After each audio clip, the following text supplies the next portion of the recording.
In the past 40 years, one economic model has dominated the global economy, a model that focuses on growth of production, growth of consumption, and growth of profits. To create this global growth economy, most governments agreed to create rules that benefit multinational corporations, privatize public resources and public goods, and push down real wages.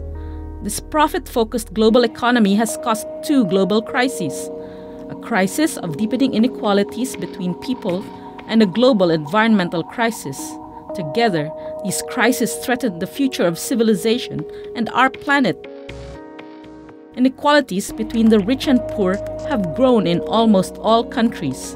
In fact, NASA-funded research found that inequalities are so high that they have become a threat to the very existence of civilization. But inequalities between countries have grown even larger.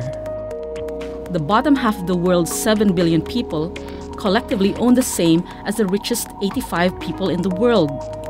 Think about that. The richest 85 people own the same as 3.5 billion people. And 80% of the world's population still live on less than $10 per day. Another way of looking at this is through the Walton family. They own the world's largest retail store, Walmart, and have a collective net worth of $150 billion. Their wealth is derived from the work of poor people. Women garment workers in places like Bangladesh work for poverty wages, forgo health and safety standards, and risk their lives to make cheap disposable clothes for companies like Walmart. In an entire year, a woman garment worker from Bangladesh will make less than Christy Walton makes in 1 single second. There's a limit to an environment's ability to restore itself. And when we exceed these tipping points, we reach irreversible environmental changes that threaten our very existence. 3 of the 9 planetary boundaries have already been exceeded. If we continue to consume the way we have, the results will be disastrous. In Bangladesh, tides are rising 10 times faster than the global average, yet the country only produces 0.3% of the emissions driving climate change. By 2050, 50 million people from Bangladesh will have to flee the country. Where will they go? Will they go to the countries with the most historical responsibility for climate change? Or will they be forced to migrate across borders?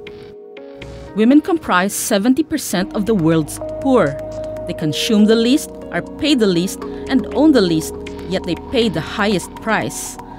They are 14 times more likely to die in disasters. This is not an accident.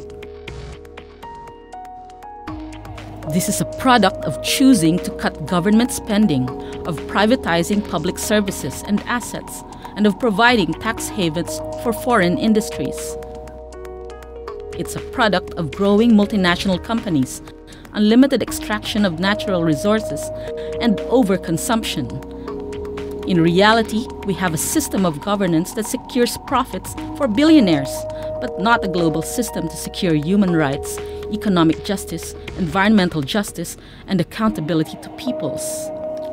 Governments have created a system of binding rules to ensure the flow of wealth from developing countries to the richest countries. Rich countries try to compensate for the huge and growing gap by giving aid to poor countries, about $130 billion each year. So why does the wealth gap keep getting bigger? One reason is that large corporations are taking more than $900 billion out of poor countries each year through a form of tax avoidance called trade mispricing. On top of this, each year, poor countries are paying about $600 billion in debt service to rich countries on loans that have been paid off many times over. And then, there's the money that poor countries lose from trade rules imposed by rich countries to get access to more resources and cheaper labor. This costs poor countries about $500 billion a year. Altogether, that's more than $2 trillion that flows from some of the poorest parts of the world to the richest every year. Who is developing who here? People around the world are demanding a new, fairer approach to development. They are demanding development justice. They are demanding development that aims to reduce inequalities of wealth, power, and resources between countries, between rich and poor, and between men and women. A truly transformative development agenda requires a range of goals and targets. A new development agenda requires money. We can take these funds from global taxes on harmful practices and from those who exploit the world's resources, particularly transnational corporations. We can tax financial speculation globally. A financial transaction tax of 0.05% could raise $650 billion a year for governments to tackle poverty and address climate change. Less than 1% of the total value of extractive industries globally is enough to cover the annual cost of universal access to clean renewable energy. Just 5% of high net worth individuals' wealth is enough to cover the annual cost of universal social protection and universal social services.